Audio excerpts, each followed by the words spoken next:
I'm Matthew Sherman. I am the head teacher at Aim High. And welcome. Aim High is the nature-first, curiosity-powered online school where our mission is to make world-class live learning accessible for all. This live interactive lesson is called What's the Future of Our Food and Farms, and it is for everyone. So if your friends or family members around, call them over and get them here with you. We can see loads of people saying hi already. Hi Kim, hi JLTXYZ, hi Japan Maple, ooh, hi Riley. And yes, so this lesson is a collaboration with the Eden Project and Education Scotland and is part of a series with its final part next week. Next week's lesson is called Rewilding, Should Scotland Bring Back Wolves and Lynx Cats? And will feature some really inspiring guests, including Rebecca Wrigley of Rewilding Britain and the Scottish Rewilding Alliance, and Derek Gow, who is the Scot behind the reintroduction of beavers. Now, today's lesson also has two inspiring guests coming up for you who will be revealed very soon. Now, if you were watching Josh's lesson on Friday called Are Humans the Only Species That Hug? Then we apologise for the tech issues. Josh's internet went haywire partway through the broadcast and we hope to be running it again soon for those who still want to see it. So anyway, that's enough intro stuff. If you're a person who's already taken Aim High's course called How to Talk About the Climate Crisis to Anyone, then you're in for some deja vu again, as this lesson has some overlaps with lesson 2 of that course, just a few. Consider it revision if you'd like to. If you haven't taken Aim High's course, then consider this a taster or trailer. We'll be announcing dates for that next week. So if you like what you experienced here, then please recommend Aim High to others. With climate and ecology in particular, there is no time to lose in spreading more knowledge and activating change. Feel free to ask questions as we go and comment or interact using the chat whenever you'd like to. There is no such thing as a stupid question here, and please never feel that your question will be distracting. We are used to selecting questions from a torrent as we go when we have hundreds or thousands of people on Aim High lessons. Please also feel free to respond to one of those comments as we go if you'd like to. Now, please check your chat is working by typing your favourite kind of pie into the chat thread now. I like a good butternut pie myself. If you can't type into the chat and you'd like to, then click the link below this video on our website so that you can set up a Twitch account in a new tab. Alternatively, you can click to watch and interact on either YouTube or Facebook. These links are below as well. Though if you do watch on Facebook, there will be a slightly longer delay and you won't see what others are saying, so it won't feel as fun, I suppose. It's also not impossible that Twitch could throw up an error message to you if you're running an ad blocker. Twitch started having these issues last week and is working on getting them fixed. If this is the case, then you might have to watch on the Twitch website, and you can do that by clicking the Twitch link below. Okay, so this lesson will run for about 60 minutes, maybe slightly shorter or longer, and first, it's going to be me talking about food, farming, and asking you a lot of things on the way. And then we're going to bring on our inspiring guests. Now, if all goes well, this lesson will leave you feeling more empowered, understanding, keen to share knowledge, and ready to be a catalyst of change. Right, here we go. So in this lesson, we're going to talk about the following things. We're going to talk about role models. We're going to talk about food and farming, land use, waste, and then we're going to welcome on our inspiring guests.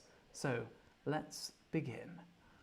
Now, what do you or did you want the most from your career or work? What do you or did you want the most from your career or work? Let me know what you think. I'm seeing so many good apple pie answers in the chat. So nowadays, young Americans, so members of Gen Z, like many of the people here now in Gen Z, rank making money as the most important thing in their careers. Almost 20% more so than my generation, which is millennials. Being famous is almost twice as important for them, and the importance of relationships is falling. Okay, Alice is saying, my son says money, so there you go. Cat Cowie is saying to be outside and to make a difference, which is a great answer, and Angel is saying a similar thing as well, and so is Jeb Irving. Ooh, Giraffe Squared saying to be challenged. That is also great, I like that. Okay, so according to Harvard's ongoing, many decades-long study of happiness, for almost all of us, there is nothing more important in life than strong relationships to ensure happiness. Also really important are connection to nature, spare time, and a sense of purpose. But it's hard to count those last things though, right? On the contrary, money can be counted and compared with others, and we certainly do need some money. Even fame can be counted now in terms of followers and compared and competed over from a young age. I know that's what a lot of people are thinking about at the moment, how many followers they have.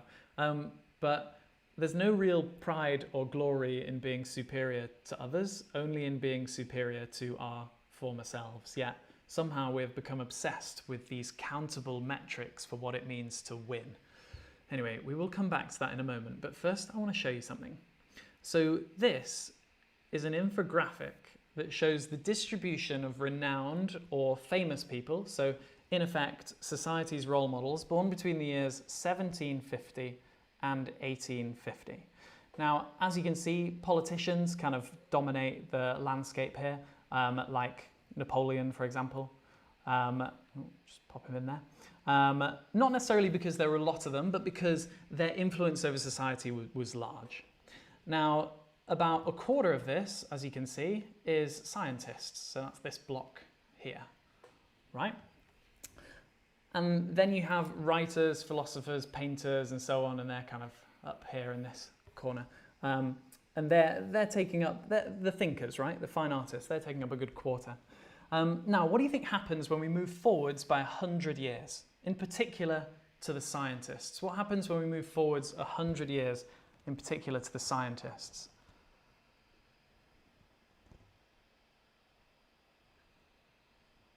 Oh, have I misspelt Napoleon? Classic. I'm quite dyslexic.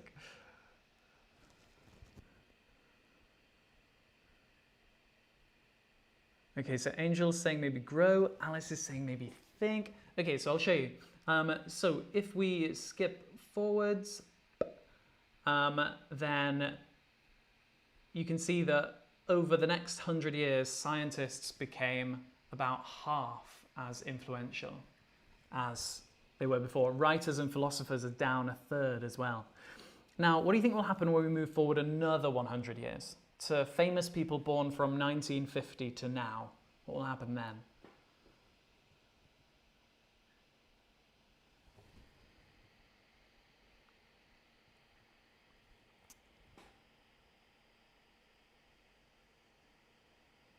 Kim562 is saying rise, and Alice is saying even smaller, hopefully rise. Great answer. And Mags Liddy is spot on with actors take over, but not just actors, also sports players and so on as well. This is now. So scientists are barely even worth labelling, nor are philosophers. The landscape of influence over society has shifted enormously away from thinkers and towards celebrities.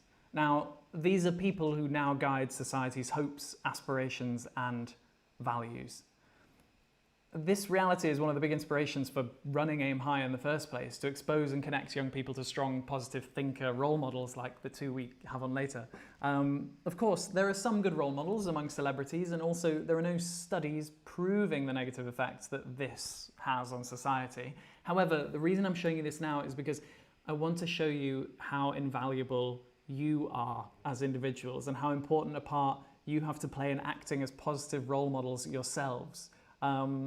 Especially for, if you're older, especially for younger people, and if you're younger, then especially for older people too. Encouraging people to want to be thinkers, explorers, inventors, conservationists, change makers, and encouraging people to value the things that actually protect rather than endanger life on Earth. Okay, now, I want to ask you a different question. I want all of you to tell me what it means to win. What does it mean to win? Give me an example. Frame it in any way you'd like. Business, school, sport, etc. What does it mean to win? And Puddlevate, those are worldwide stats. That's the MIT Media Lab Pantheon study. Okay, to be the best, to achieve your goals. Okay, so role models are very important because they influence this, right? Now, how do you think today's role models are influencing what people think winning means? To be content with the results is quite nice. Sometimes ahead of others to achieve. Okay, so these are really interesting things. Because nowadays, most of us are taught that to win is to dominate. A winning company is one that grows and rapidly overpowers all competition to monopolize and control the whole sector and beyond. Why is this? We can easily see from nature that whenever one thing dominates, things start to go wrong. All other living things suffer, and eventually so does the thing that dominated too. Perhaps we should learn from nature and teach one another that to win is to become a valued part of the community or ecosystem, because no one wins if the earth loses. Now, who do you think is going to win out of this lioness and this antelope? Now, in case you're worried, the lion has not been shot. There needs to be a balance. I love that from Heikilra. Okay, so this is what happened next, and then this. So this is a story of a lioness making friends with an antelope, and it was across several newspapers, but there's also a lot of skepticism and no evidence about what happened next, and big cats are known to sometimes be extremely gentle when playing with their food. However, when we looked into this study, we found that in 2002, a park ranger in Kenya recorded a genuine example of a lioness adopting and carefully taking care of not one, but multiple baby antelopes, even allowing one of them to feed from its natural mother. The lioness spent a lot of time with antelopes, but would never eat them. Nature can be quite surprising. Okay, next, how does this picture make you feel? How does this picture make you feel?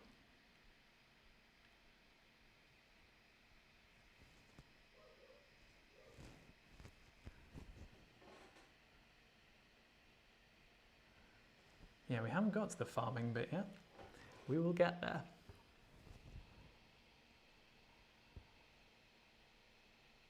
Okay, lovely and green, but also barren and so sad. Okay, so that's a mix. So I grew up as a country lad on a farm in the middle of this, and I loved it. And I used to think it was very beautiful, and a part of me still does.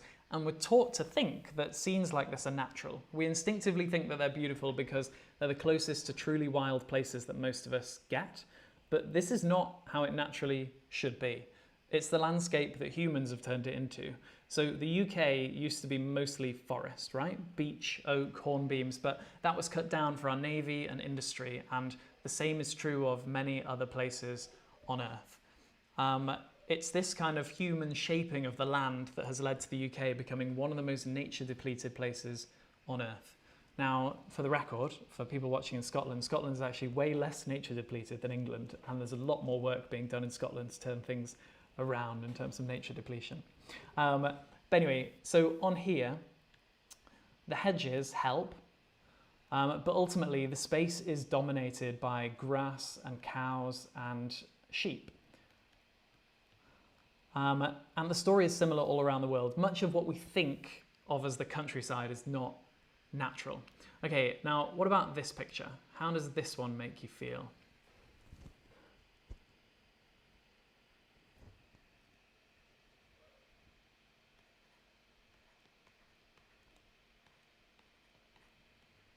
Okay, we're getting a lot of negative words here like barren and sad and so on.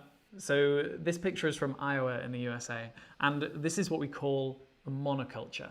Just one plant completely dominating the landscape, and we've made it like this because it's easier for us to sow and harvest with our machines. And Japan Maple saying the land looks so dead. So yeah, we allow one plant to win on an epic scale, completely taking over the landscape. Now, we now understand very clearly that this kind of treatment of the natural world is destroying the natural world, and we depend on the natural world not just for all of our food, but for our health, all of the air we breathe, and much more, and we are not treating it well. Now, I want to talk to you next about soil. It's a big topic, and we're just going to dip into it. Now, firstly, what do plants need to grow? What do they need? What do you think? What do we need to give them to make them grow?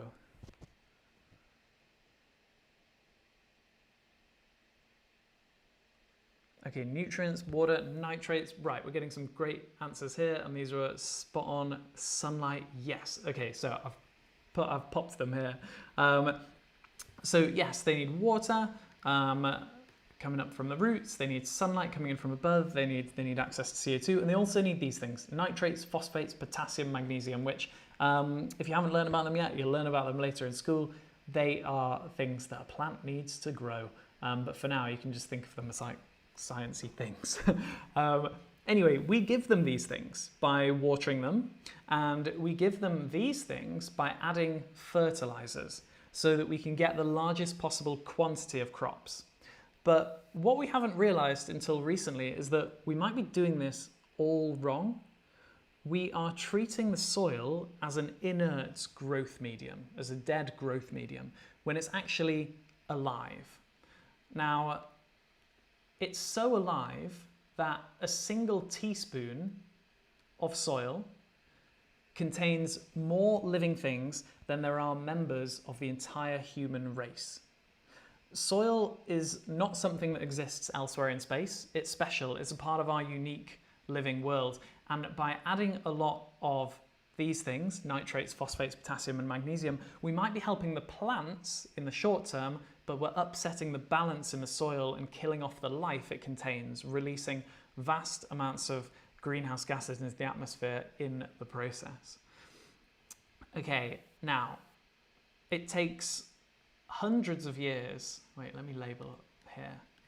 It takes hundreds of years for the natural world to recover a single centimetre of topsoil. Yet nowadays, 90% of all soils being farmed normally in the world are thinning and degrading. 90% of all the soils that are farmed normally are thinning and degrading.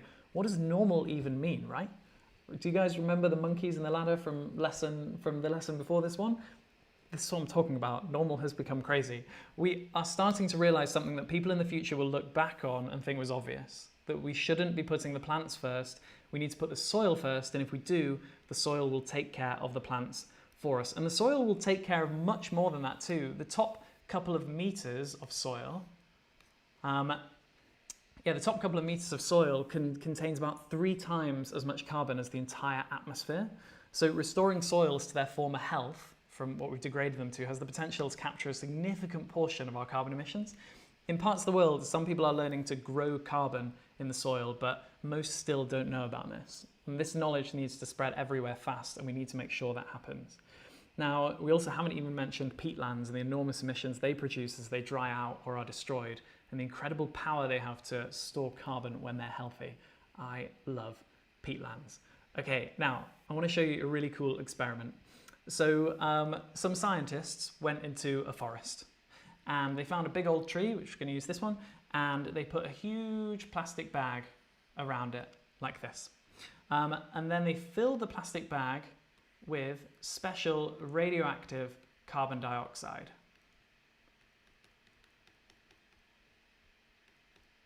So it's kind of radioactive, but it's not the kind of radioactivity that is very dangerous. It's the kind that does allow them, though, to use a radioactivity counter, you know, like the ones of those that you point at radioactive stuff and it goes like a Geiger counter to show that it's radioactive. Anyway, over time, this big tree in the bag absorbed this radioactive carbon from the carbon dioxide in the bag, and it became slightly radioactive itself. Now, the experimenters then waited some more time, and then they started to test the radioactivity of the trees around it. Now, what do you guys think? Which tree came up as the most radioactive? 1, 2, or 3? What do you reckon? And Jeb Irving is saying, is that using bacteria and fungi to grow carbon? So yes, there are lots of things in the soil that you can, when the soil ecosystem is healthier, then it's storing more carbon. And so even things like nematodes. But anyway, we can talk more about that later. Okay, so we're seeing a lot of 2s because it's the closest, but actually it's Ray Hope who's right with number 1. So the answer is number 1 because even though the other so the other trees are much closer, right? But the reason why it's number 1 is unbelievable. It turns out that in a healthy region of soil, the plants are connected together underground in a complex network of strands of fungus. Now, people have started calling this, sorry, I'm going to go over the top of CO2. People have started calling this complex network of strands the wood wide web because of the way that it interconnects all of these trees. Now, we first thought that these strands might just be feeding off the plants, but it turns out that they run a service, so they transfer nutrients to support all the members of the community. In a way, they're almost talking, and it finally solves the mystery of how tree stumps can stay alive for so long when humans cut them down, because they're being supported underground by trees around them. Now, these fragile fungal strands take many, many years to develop, and so that's why the older trees exchange more nutrients than the younger ones, and why older forests harbour so much more life than younger ones, because they're able to be so much healthier thanks to all these interconnections. It's actually not just age that's important either. The more diverse the species connected by the wood wide web, the stronger they are as a community too. When one species is threatened by a disease or a pest, other species with different characteristics are able to support it via the wood wide web. A monoculture will lack that strength. Okay, so question, ploughing. Is it good or bad? What do you think?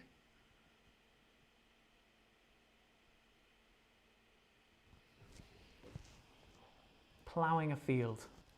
So that's when you like drag a big piece of machine over it to turn all the soil over. Okay, so we're seeing a mixture of good and bad. So it rapidly removes weeds and it mixes nutrients into different layers of soil. However, it also shreds those delicate fungal strands into pieces, damaging not just the life in the soil short term, but the fertility of the soil in the long term as well. Now, here's a question for you. What do you think the nutritional content of a carrot is like now compared to what it was 100 years ago? What do you reckon it's like in terms of vitamins and minerals? Do you reckon it's higher or lower? And how much higher or lower?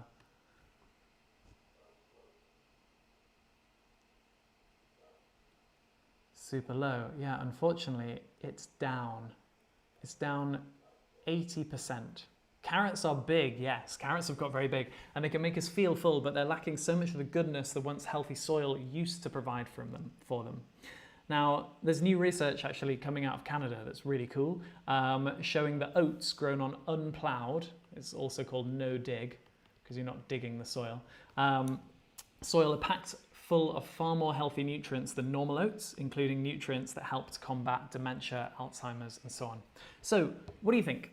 Do you think farmers are part of the problem? Do you think farmers are part of the problem? Now, around the world, let me know what you think. Around the world, farmers have been forced into intensive farming by financial pressures. Intensive farming means using chemicals and industrial methods like big machines to get the most out of the soil as is physically possible. Now, ploughing and chemical fertilizers have become so normal that we can hardly imagine a world without them, but we're finally starting to realize how much of a problem they're causing. Our system focuses on maximizing yields of crops, making them as big as possible, even though they're often seriously lacking in important nutrients nowadays, and it's because it's what people will pay for. Jeb Irving is saying, no, they're part of the potential solutions. Brilliant. Yes, love that. And Angel is saying they need to be open to change. It's really difficult being a farmer, so I agree. It's hard to be open to change in the situation they're in. But yeah, okay, so there are two very valuable things that we can all do to turn this around. Number one, spread knowledge. Oh, wait, I've got this actually here. So number one is spread knowledge. Farmers can so easily be the heroes rather than the villains of this story if they're empowered to employ farming practices that put the soil first, storing more carbon and improving human health too. So spread knowledge. And number two is support farmers by, if you're old enough, voting for the politics that values the environment and takes the climate emergency seriously. And also voting with our wallets by spending a little bit more for food grown on diverse mixed farms with unploughed soil and no chemical fertilizers. In Europe, only 50 years ago, we used to spend a quarter of all our money on food. Now, we only spend 10% of our money. We need to turn this around because it's more than just the livelihoods of farmers that depend on it. It's our health and our natural world. Now, in the words of Helen Browning, who's from the Soil Association, farmers have been taught that too much diversity is too complex to manage and that profitability comes from simplicity and efficiency, but this is at odds with biology. Anyway, the good news is that there are already a growing number of farmers using wilder, less intensive methods that are more harmonious with nature, with many adopting no-dig and many using natural pest control by growing plants nearby that provide habitats for other living things that eat pests. There are even now robots being developed to help to make diversity work at scale. Scotland also has its own positive story here. Who knows what crofting is? So I learned this only this week. Crofting is a hundreds of years old system that makes thousands of small plots of land as accessible and affordable as possible for normal people so that they can farm them and grow whatever they like on them. It might sound like a small thing, but the result is a significantly more diverse use of farmland in Scotland, with many more people able to try their hand in growing and using more sustainable methods. Now you might wonder why this exists in Scotland. It dates back to when the Scottish were kicking out English landowners who dominated the land before. Classic English people ruining everything. Anyway, wherever you are in the world, if we're going to make these positive changes happen in farming, we all have a vital role to play in supporting farming that's compatible with a livable future by spreading this knowledge. The dial of opinion of the public is changing and moving, and by communicating well to one another, we can speed it up. Anyway, no thanks to some spurious media posts. Some of you might be thinking that we can't support everyone eating organic and low intensity farmed foods, but this is a common misconception. We'll come back to this actually next week. Okay, so there is a big craze at the moment for sustainable toilet paper. Now, what percentage of global trees do you reckon are cut down each year to make toilet paper? What do you think?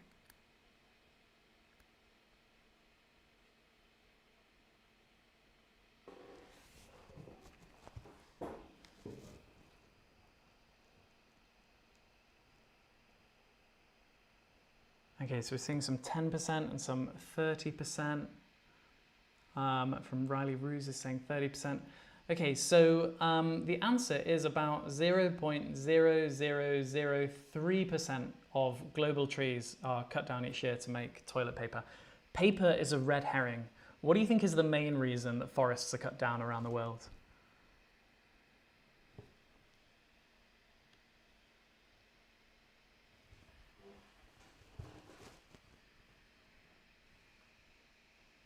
The answer is farming.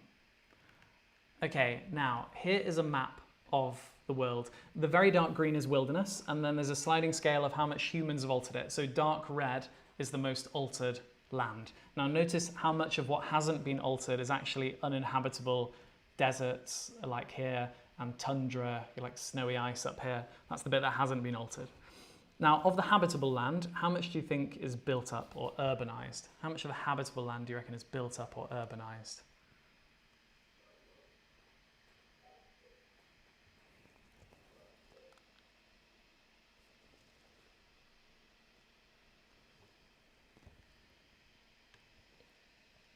The answer is 1%. Just 1%. Seeing some big guesses there. Now, how much of the habitable land do you think is used for farming?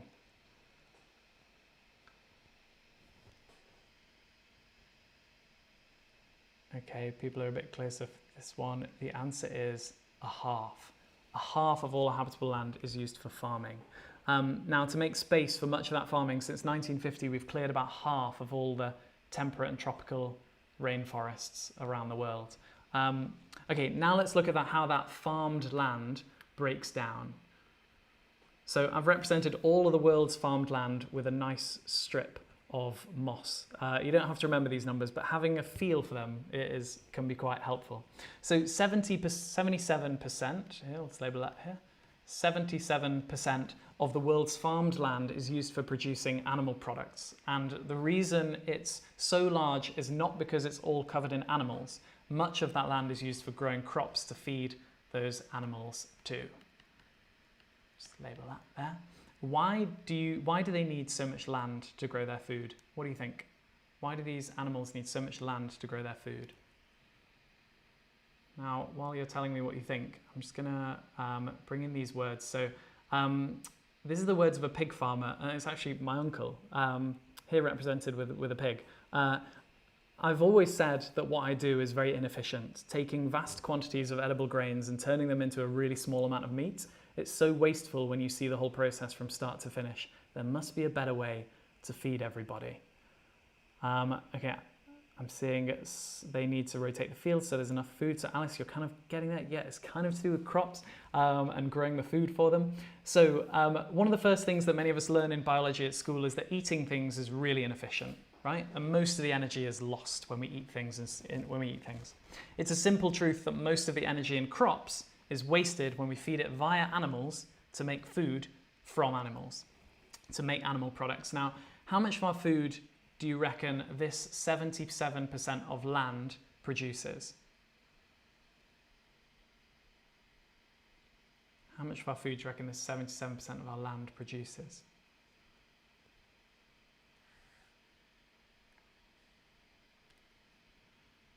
The answer is 18% of it. So this 77% of our land produces only 18% of our food. Okay, now let's look at the other bit of farmed land. So we're going to look at this bit, 23%.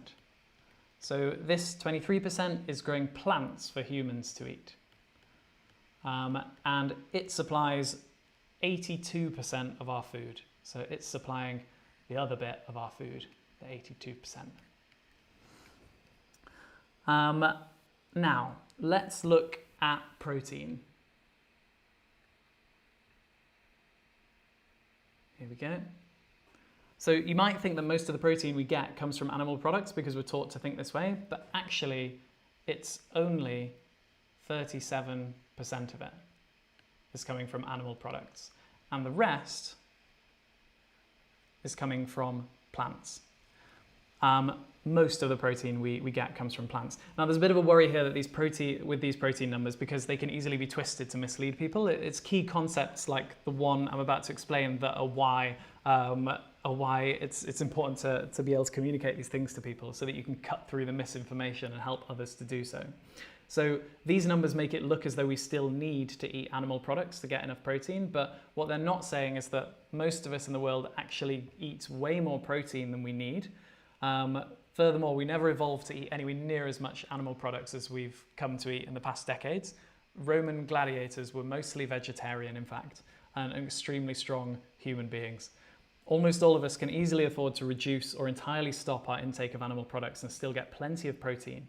The 63% that we get from plants here the 63% we get from plants isn't 63% of what we need, it's 63% of what we eat.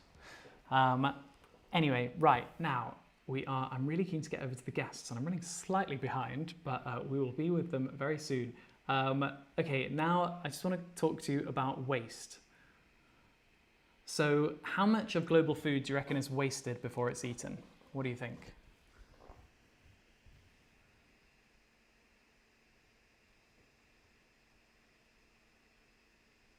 Okay, I'm seeing some comments saying loads and some big numbers coming up. So it's about a third of all our food. A third of all our food is wasted before it even gets to be served to humans.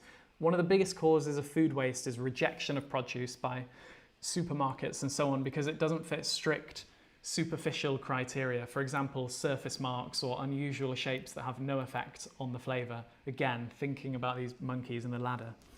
Some of the strangest behaviours have become normalised in the world. We all have such an important role to play in undoing them. So yes, it's true that farming is a complicated topic with lots of nuance and quirks, but the main takeaways up to now are these. It's a myth that we wouldn't have space to grow everyone's food if everyone ate more plants and fewer animal products. The opposite is true. We'd have a lot more space free that could be returned to nature. And we can easily feed the whole human race and make space for our fellow living things by 1, reducing food waste, and 2, switching to more or entirely plant-based diets. Okay, now we're nearing the part of the lesson where we bring on our inspiring guests. But just before we do, I want to show you a couple of charts quickly. So here's a chart made from World Resources Institute data that shows the relative amounts of land needed to produce one serving of protein from each type of food. Now, I've left the numbers off the scale, as what's important here are the relative sizes. Now, beef, dairy, chicken, pork, eggs, pulses, rice. This is the amount of impact they have on land, how much land they take up. Now, this chart shows you the relative amount of greenhouse gas emissions produced for the same thing, or the relative greenhouse gas impact, actually. Lamb isn't on here, but on average, it's not too dissimilar to beef, depending on how you measure it. Now, what do you notice about these two charts? What do you notice about them?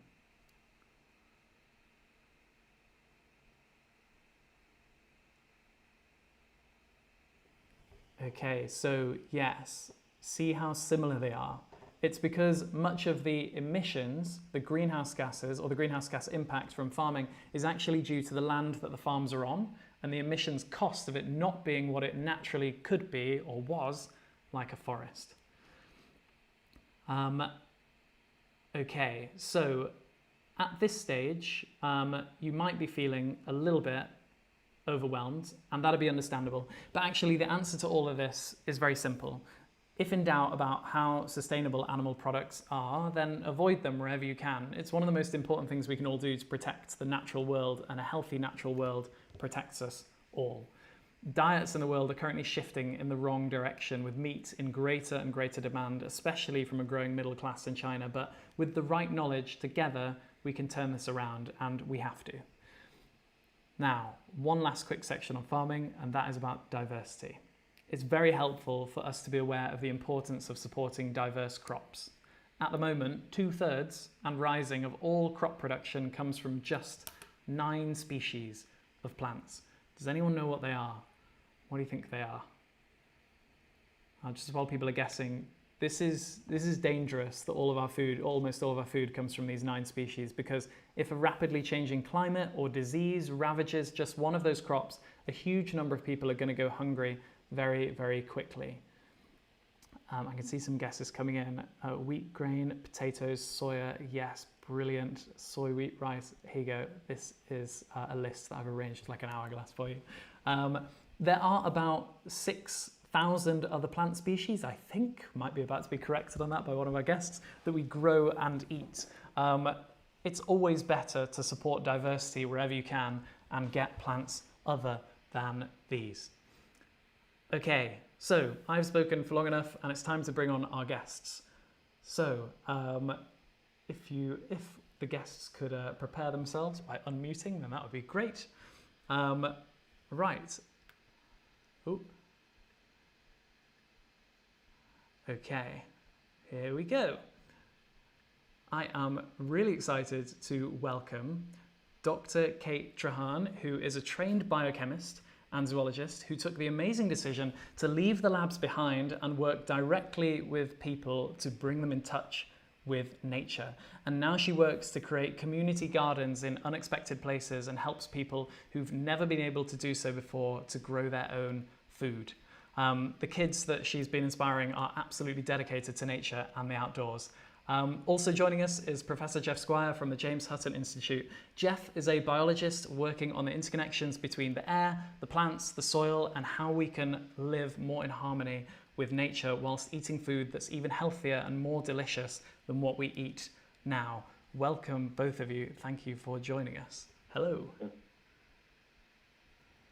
Oh, Kate, we can't hear you actually, which is a shame. Can you hear me now? We can. Great. Yes, just not plugged in properly. Oh, fantastic. If you could turn yourself down though ever so slightly, because otherwise your volume will rebound. Thanks.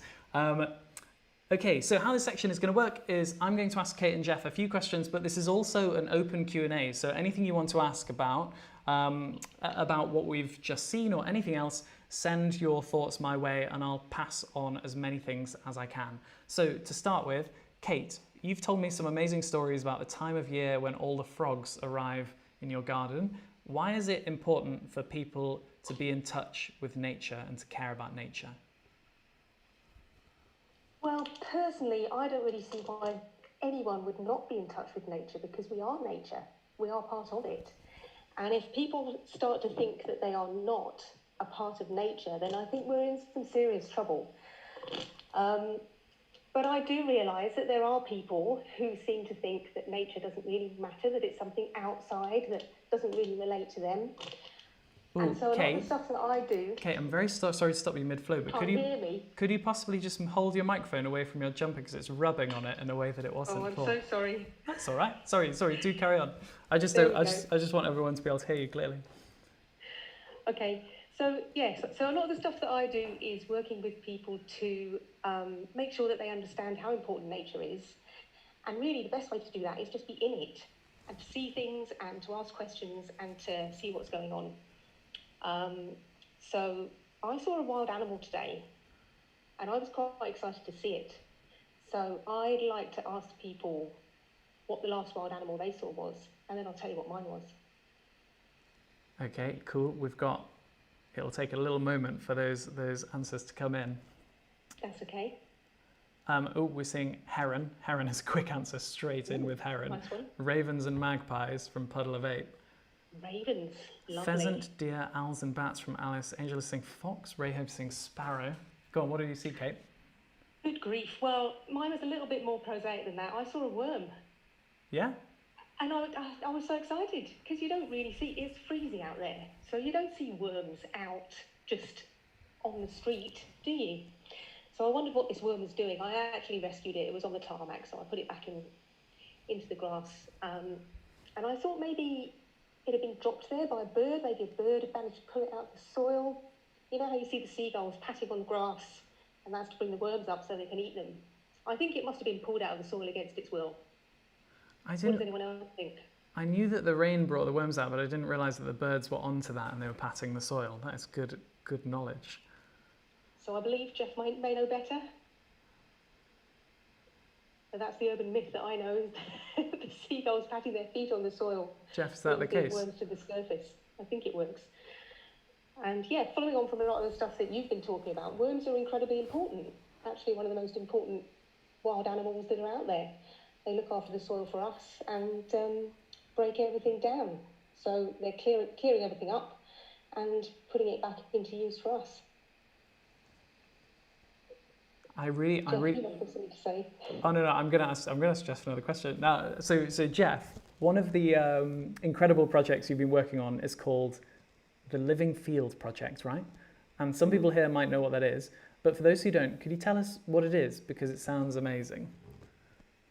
Yeah, it's a little outreach project based near Dundee, and it came to me about 20 years ago when I was sitting in a lecture and someone said, who was lecturing, you can grow plants, you can grow crops, and you don't need to bother with nature, we heard. You can grow them in sort of these industrialised deserts called fields, and I thought, that is so wrong. So I got coined this idea of the living field, to get over to people, to children, to grown-ups, to farmers, that fields are alive in the way that you've shown with your fungal connections. They're a big superorganism, and it is them that provide the support for all plants that grow in fields. And so our outreach has got into schools in the past, CDs for schools and environment and crops, and we have open days. One of the main things is our base is a small garden. It's not very big, but in that garden near Dundee, we grow probably around 200 plants, well, we have grown them, that have been used as food or other materials, dyes, fibres, over the past few thousand years, so that people can see these plants first, straight up first hand. Some are familiar, like potatoes, for example, and grain, porridge oats. Others are very unfamiliar, like the old dye plants that are no longer grown, the old fibres and the medicinal plants in particular, because people have used medicinal plants for thousands of years here. So medicinal, you mean for medicines, right? Yes. So things like aspirin, for example, most people know aspirin. Well, originally it came from plants. It was manufactured by plants, and these plants were used as pain alleviators and as cold alleviators a long time ago, before aspirin as such was discovered as a drug. So there are many plants of this type that have been used, and we try to grow them and to show people that this is what they are, as well as the modern crops and so on. So that's the living field. It's not grown anything this year because the Institute is in the sort of semi-lockdown, and we don't go in, but it has grown many plants over the years. Can I ask you a question, Geoff? I've got a picture here that I can show everyone actually of the living field when you made a map of Scotland. Can you tell us why you're doing this? Yeah. This was an idea because we got data that allowed us to plot where what every field in Scotland grew in a particular year. So they grew potatoes, barley, oats, wheat, carrots, broccoli. And on that map, we put all the sites in the different years that grew nutritious vegetables and fruits. And we called it the Vegetable Map of Scotland, and it was a digital map. And then one of my colleagues had the idea with the farm people, because there's a farm the Hutton has a working farm, the Institute. And they said, well, can we create this map in grass and rocks? So they actually measured it out on a grid and created a map of Scotland with the basis of grass and things like the mountains and rocks. And then we started to grow where they are grown, the different vegetables. So carrots in various places and so on, broccoli, beans down in the East Coast usually. And so people who visited could come and see. They could say, well, I live there. And of course, the vegetables that are grown nearest where they live can be seen. And it gives people a kind of first-hand appreciation of how their locality relates to the vegetable map. Now, we can extend that to cereals and any other things, to livestock. We did it for the vegetables one year, and it was very popular. And it's a real life map. It's on the ground there, and it's growing. I love that. I love that you'd be able to walk over it feeling like a giant and just like move to the different places and find out what crops are under your feet. That was the idea. Now, Kate, Geoff has talked about this amazing project to bring people in touch with what's grown in the ground. Now, why do allotments help? Why do gardens help? And do people want them? And if you don't mind me throwing a load of questions at you at once, can kids get involved? And I hear that Scotland has something called the School Growing Fund as well. Has that got anything to do with the gardens that you work on? Kids absolutely 100% can get involved. The work that I do is with the council, so we can build gardens on council land, and obviously the council's got loads of spare land knocking around, which is quite often mowed and there isn't anything very interesting on it. So actually turning it into a garden does a lot of different things. It doesn't just produce the vegetables, it also diversifies the kind of plants that are growing there, so it's much better for wildlife, so you tend to get different kinds of insects and birds coming in. And it obviously is producing the kind of nutritious vegetables. You were talking earlier about how the nutrition in vegetables has reduced over the years, and that's because of the way they're grown. We're growing them organically, just in compost, and there's no chemicals used. So the vegetables that are growing are going to be much more nutritious. And of course, the distance that they're travelling is a few yards. People just walk there from their house, pull them out of the ground and eat them. So they're not being harvested with fossil fuels or transported with fossil fuels. So much, much better for the planet and more nourishing for people. But it also brings people together, the kind of people that can kind of see each other in passing and might say hi. But when they come to the garden, they're actually going to get to know each other and have a conversation, even if it's just about, how your carrots coming on and who you're doing Brussels sprouts this year. It doesn't matter. It's just a nice thing for them to be able to talk about. So, yeah, very important for these places to be there for anybody and everybody. And most of the gardens that I've been a part of are open, so they're not fenced off. There's no padlock gates. Anyone can wander in there if they want to. And so they're a serious community asset actually, and I think they improve their local community hugely in all kinds of different ways. I wonder if anyone who's listening has got a community garden near them. and what they think is the best thing about it. So that is one of the comments going in about someone saying how nice it is to have a couple of them on an area that used to be spare land near the village. Also, another comment that came in from what you were saying earlier was Alice saying, we saved a worm outside school. My youngest wouldn't go into school until we saved him and watched him go back in the soil. Well done. Love that. And Silra is also saying that community gardens are great. We have several. Okay, so another quick question on that. You obviously work on community gardens in Dundee, in Scotland. Does this stuff exist beyond Dundee in Scotland, or does it exist beyond Scotland itself for people who are watching outside of Scotland? I'm wondering, can other people get involved in this as well? Oh, it's an absolutely huge international thing. I mean, community gardens have been around for a long time. You could argue that they've been around forever, really, because these kind of things would have existed back in medieval times. People would be growing vegetables together, and they've kind of fallen out of favour. And I think this was the whole mechanisation of agriculture and that kind of thing that happened, and it kind of became a thing that people looked down on a little bit, and it's for kind of common people do have to grow vegetables, and they had more these aspirational ideas about making lots of money and this feeling that you have to make money to spend money, and that's the only way that you can have these things. But now I think the whole mindset is changing, and people are starting to go back to those ideas, but in a very forward-thinking way. And there are places like some interesting places in America where community gardens have become a massively important thing, specifically in Detroit.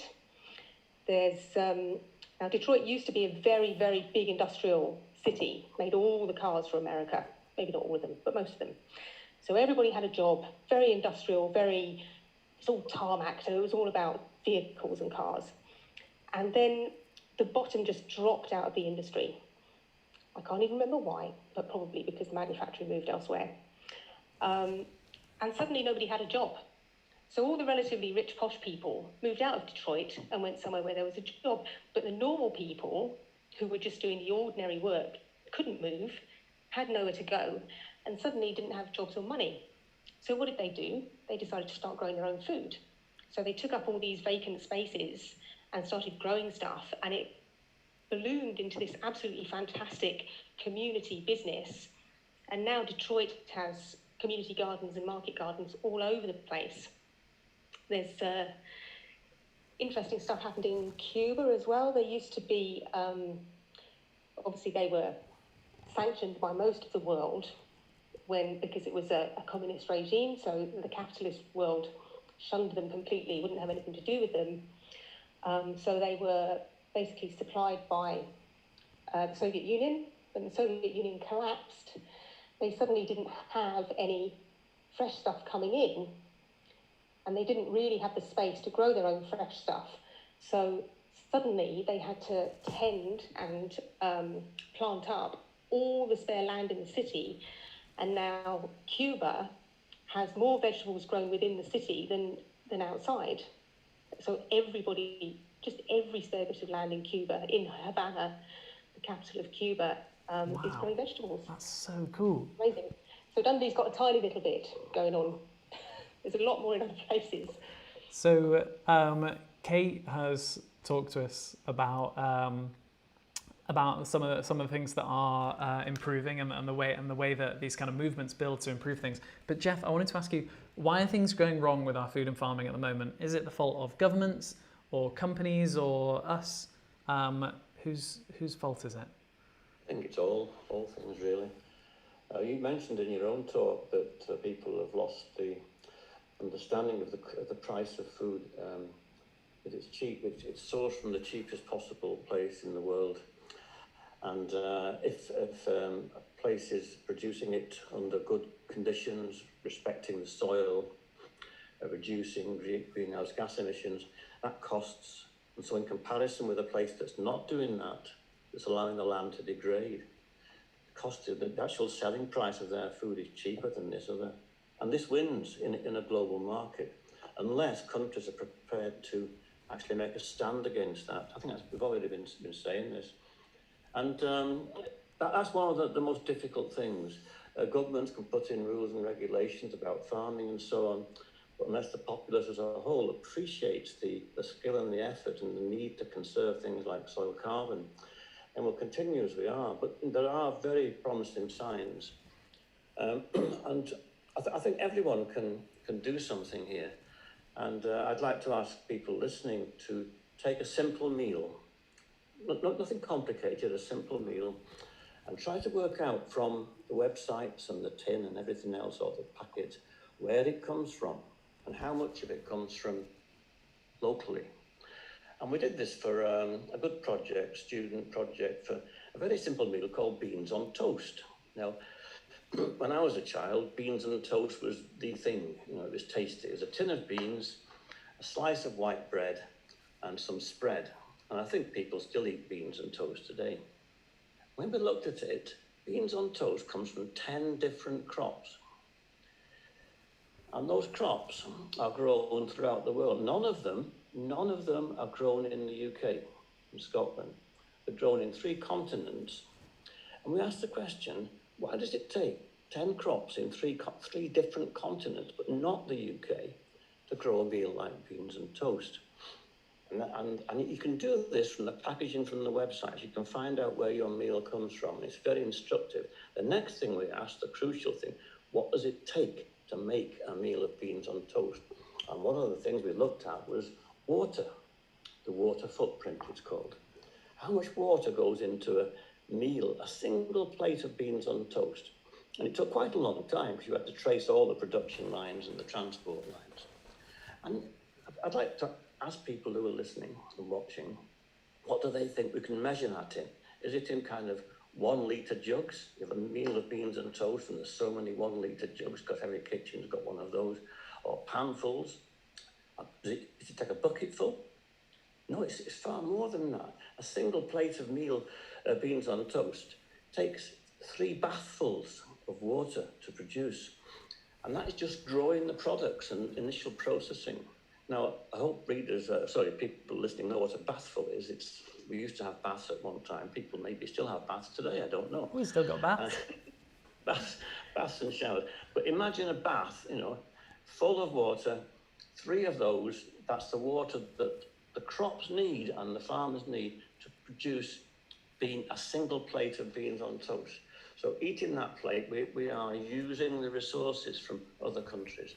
And I think it's very important to understand that. And it emphasises what's already been said by Kate and yourself, that we must concentrate on growing locally, conserving resources, reducing waste, because the world can't stand that sort of ratio, 3 bathfuls of water on 1 tiny plate of food.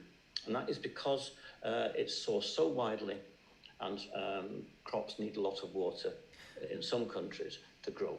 So do that for each. Take a simple meal, try and work out where the stuff comes from.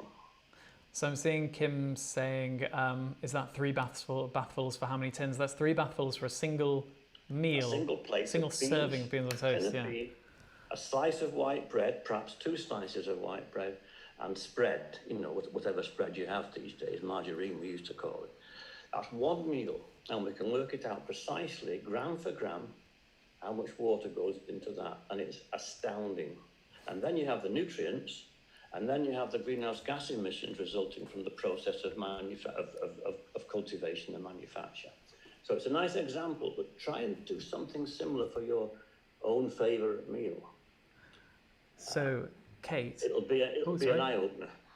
I agree. You should definitely do as Geoff says, try and calculate how much the impact is, because it is really surprising, and a really good way for us to learn how we can do things better. Speaking of which, Kate, how do we turn these problems around? How do we become a part of the solution ourselves, and how do we change things on a bigger scale? In terms of food growing? Yeah, so in terms of trying to improve the future of food and farming. Mm-hmm.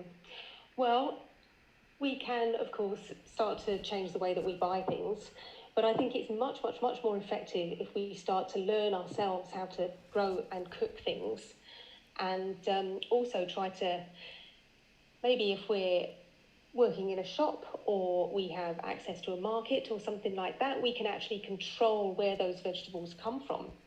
And we can buy in stuff that is produced more locally, and that's probably more nutritious, and perhaps is organically grown. And in that way, say, the people who buy all the vegetables for the school dinners and that kind of thing can really start to push against this big industrialized way of producing stuff. And I think one of the ideas that occurred to me is that it's very strange that they grow these huge, enormous fields of all the same vegetable, and then they'll harvest them all at once, and they take them all to a big factory and wrap them in plastic, and then they take them to everywhere in the whole entire country. But it's all gone from a field, and it's travelled miles and miles and miles. Wouldn't it be better to grow lots and lots of different vegetables very close to each individual city, so that they have much shorter distances to travel? And that kind of thing could double as a educational resource and the kind of place that people can go to learn about how to grow these things. And they could maybe even pick their own, pull out their own carrots and pull out their own leeks. And then people will be connected with the food that they're eating, and the amount of investment in terms of fossil fuels in those food, in the food that's been grown and transported is absolutely minimised. So, yeah, I think that's important. Depends where you live, though, and what kind of vegetables you actually want to eat.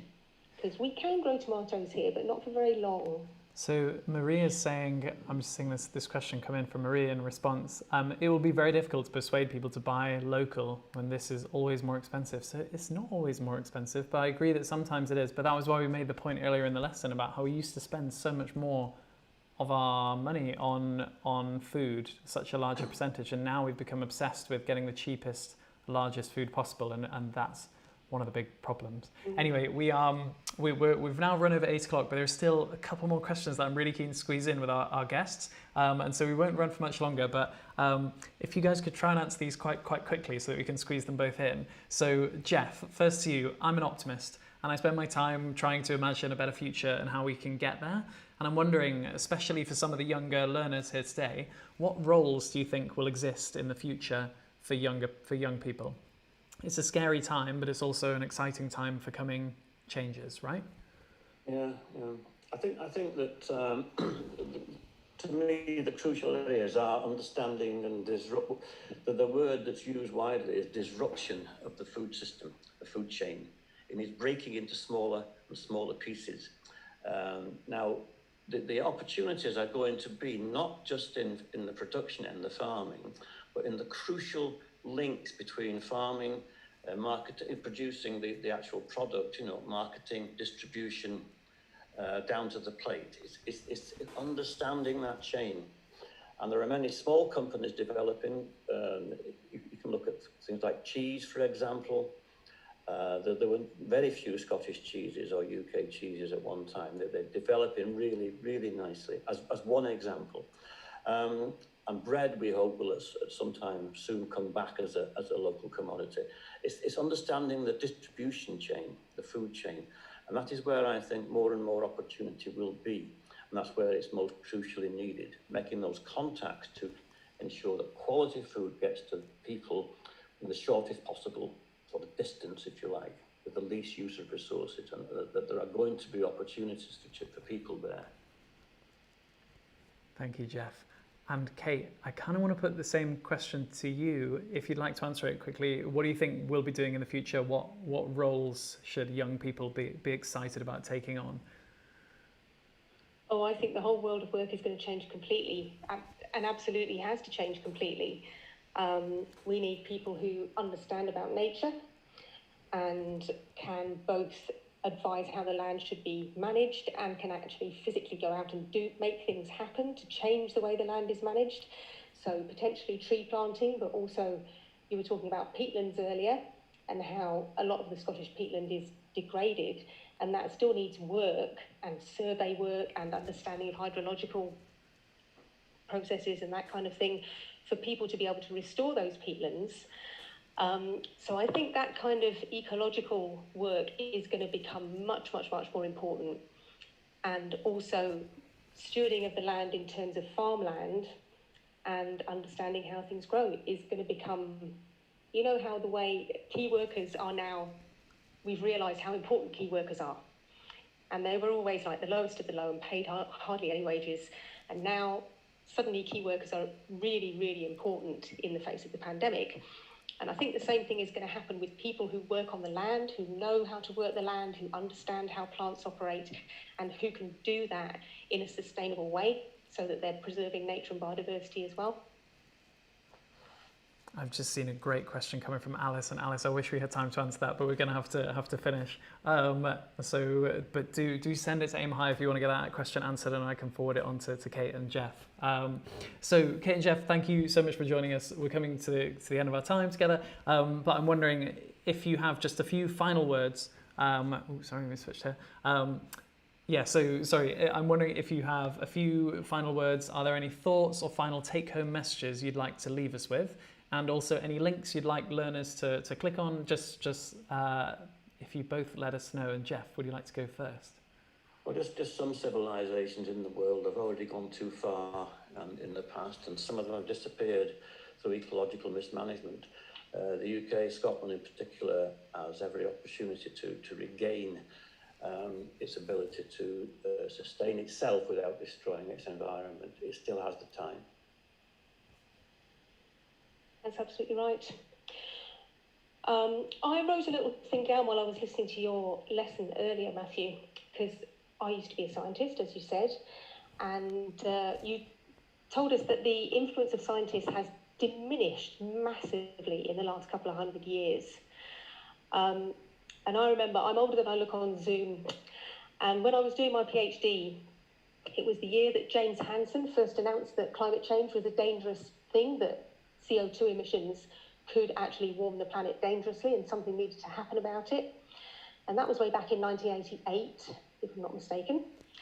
And he became known as the father of climate science because he was a climate scientist working for NASA in America at the time. And he was quite influential, but he was probably from that previous generation, just about. But actually, although he is known as the father of climate science, does anybody know who the first person was to discover the warming properties of carbon dioxide and to warn that it could impact on the planet? I'm asking you two as well. I feel like it was in the 1800s. Getting there. Maybe. It's a good while ago. Geoff, do you Any know? answers coming in? Puddle of Vape is saying 1700s, end of the 1700s. Not quite that far back, unless you know better than me. Go on, Kate. Okay, so it was actually a mother, because it was a female scientist, and her name was Eunice Foote. And this was in 1857, and she discovered that CO2 had these warming properties. The sun's rays could fall on a jar of CO2 and it would warm the air behind it. And she predicted that if the CO2 levels in the atmosphere were to increase, that it could cause dangerous warming on the planet. So, hooray for Eunice. Nobody took any notice of her then either. Shame. Well, Yes. notice is starting to happen and the world is starting to change. And so thank you both for coming on and talking about some of the ways in which the world is starting to change for the better. And obviously we've still got these big problems to solve, but I'm really optimistic that things are moving in the right direction. And so thank you very much for joining us and for adding so much colour to that. So farewell, guys. I will now just go to the quick end section. So thank you everyone for coming. Do take a moment to think about how you can apply what you've learned today in your own life, work or plans. And please tell your friends, family, colleagues, etc. about Aim High and our live interactive online lessons, especially the final part of this Inspiration During Lockdown series with Education Scotland and the Eden Project this same time next week. As I said before, the final lesson features two really inspiring Scottish guests, Rebecca Wrigley of Rewilding Britain and the Scottish Rewilding Alliance, who actually isn't Scottish, sorry, but she is from the Scottish Rewilding Alliance, and Derek Gow, the Scot behind the reintroduction of beavers. If you're interested in finding out about Aim High's live online lessons or our new tutoring service linking students with top tutors who are fun, friendly and knowledgeable, then check out our website, which you can find here. And if you'd like to know more about our full climate course covering topics from circular economy through to willful blindness, economics and so on, then check out our website. Our climate course will be running again very soon, so do join our mailing list for updates. Also, if you'd like to download some of the resource packs that normally come with our full climate course lessons, especially if you're a student or a teacher, including a summary of some of the stuff we covered today, then you can do so.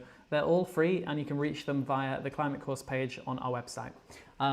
If you'd like to, please review us on Trustpilot. It makes a big difference to us if you do, and you can find the link to do so at the bottom of our website as well. And lastly, if you're a student and you'd like to join our community of ambassadors, then you can apply via the link at the bottom of our website too.